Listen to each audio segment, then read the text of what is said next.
Over the last few years of building multiple businesses and a YouTube channel, I've had my fair share of being stuck and breaking through. The times when I was stuck wasn't because of a lack of motivation or talent or even resources. It was making what I thought were smart decisions. Yet some of my biggest breakthroughs came from ignoring what I felt like was responsible advice and doing the opposite. So today I wanted to share 3 traps that feel like good decisions but are actually keeping you stuck, because I've fallen for every single one of them. Number 1, the safety blanket trap. So I did my first proper YouTube live stream on Sunday. And even though I'm pretty comfortable with public speaking and I've done it for years in my banking job, the thought of going live online in front of over 2,000 people was just terrifying. There was no amount of motivation that could give me there. Motivation alone just wasn't cutting it. When I talked to a few of my friends about doing this live stream, most of them responded as my comfort blanket in a nice way, suggesting solutions to avoid it.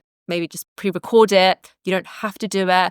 Thinking of other ways that I could dodge this thing. And sometimes that is exactly what you want to hear, but it's important to recognize that comfort can be the very thing that's also keeping you exactly where you are. Because then I had a conversation with someone who regularly speaks in front of massive crowds, and instead of offering the comfortable way out, she hit me with something that completely shifted my perspective. She said, when you're 90 years old, looking back at your life, are you going to remember the live stream that went wrong, or are you going to regret all the opportunities you missed because you were too afraid to try? This isn't about a live stream. It's about who you become when you stop letting fear make your decisions. And she was so right. That fear didn't just shrink, it completely vanished as soon as I did it. But what this taught me is that neither group, the comforting friends or the challenging one, was wrong.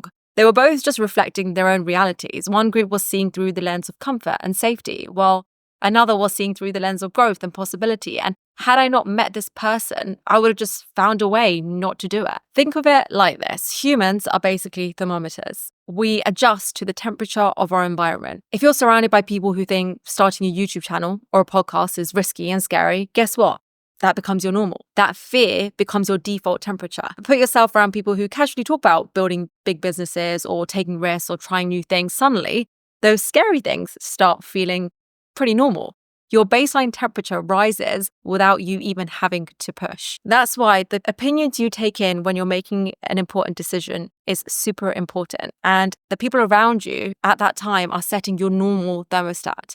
When you're around people who are constantly pushing boundaries and growing, that becomes your baseline. They don't just influence you, they completely reshape what you believe is possible for yourself. And the more and more successful people I meet, they tell me the same thing. Their success came from putting themselves in rooms where their biggest goals were someone else's normal day, where their scariest move was someone else's warm-up. So think about, what temperature is your environment set to right now? And more importantly, is that temperature helping you grow or just keeping you comfortable? And there are times that you may not have the access to the right environment, or you may not be able to surround yourself with the right people at the very start of your journey. But in today's world, often that doesn't have to stop you. And that leads me perfectly to today's sponsor, Skillshare. Skillshare is the largest online learning community for creatives, with thousands of classes led by industry experts who are actually doing what they teach. When I first started my YouTube channel, no one in my circle or in my group was a content creator. I had no one to learn from directly. That's where Skillshare became my virtual environment for growth. What I love about Skillshare is how it creates that learning environment I've been talking about, but on demand. Whether you're interested in filmmaking, illustration, productivity, business, or design,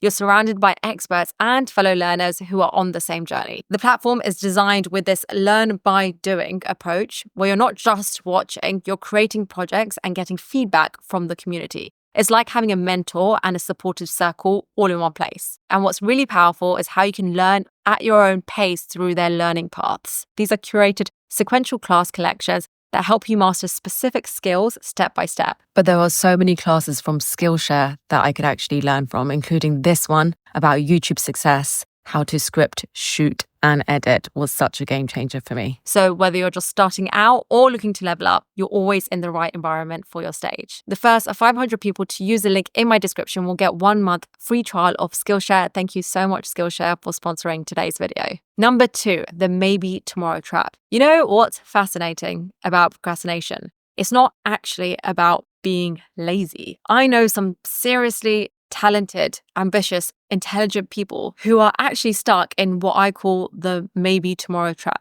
They have this dream, this goal, this thing that they really want to do. And they think about it constantly. They research about it, they plan about it, they talk about it. They can see it so clearly in their mind, but they just never start. I'll start when I have more time. I'll do it when everything's perfect. I just need to learn a little bit more first. The timing's not quite right. And here's a dangerous part. These sound like really responsible decisions. It feels smart to wait. It feels mature to prepare more. That's exactly what makes this trap so lethal. It disguises fear as wisdom. And what I find fascinating is how this trap works like compound interest, but in reverse. For instance, when you invest money, compound interest creates this beautiful upward curve. Your money makes money, which makes more money. Small amounts compound into massive results over time. But the maybe tomorrow trap, it works in reverse. Every time you wait, you're not just losing that day, you're losing all of the compound benefits that day could have created. Think about content creation, for example. That first video you don't make, you're not just missing one video, you're missing the skills you would have learned from making it, the feedback you would have gotten, the improvements you would have made in video 2, the audience who would have found you, the confidence you would have built, the momentum you had gained. And just like compound interest, the costs get bigger and bigger over time, not smaller.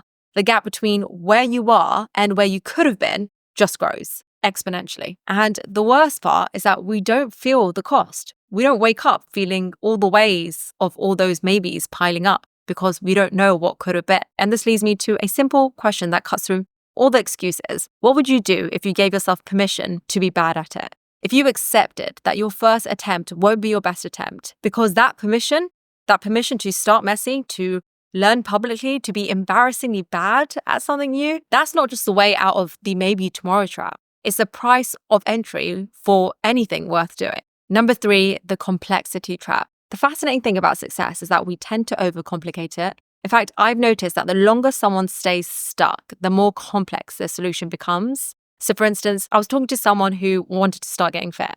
And when they first started thinking about it, their plan was really simple. They were like, oh, I'll just go to the gym 3 times a week. But they didn't start. And then a month later, I checked in and I was like, oh, how's your gym session going? And they were like, oh, I need the perfect workout split. I need the meal prep containers. I also need the workout app and the gym clothes. And I'm going to buy the food soon as well. And then another month later, they still hadn't started, but now they had bought their fitness subscription and they had even more plans. With each layer of complexity that you add, you feel like you're getting closer to starting, but actually each new addition just creates another excuse not to begin. And this happens everywhere. People wanting to start a business get stuck building the perfect website instead of getting their first customer. People wanting to create content spent months planning their entire strategy instead of just making their first video. And addressing all these complexities feels productive. It feels smart. Each new thing you add feels like you're getting closer to the perfect solution. But often complexity is just fear wearing a productivity mask. If you look at the most successful people or the most successful creations in the world,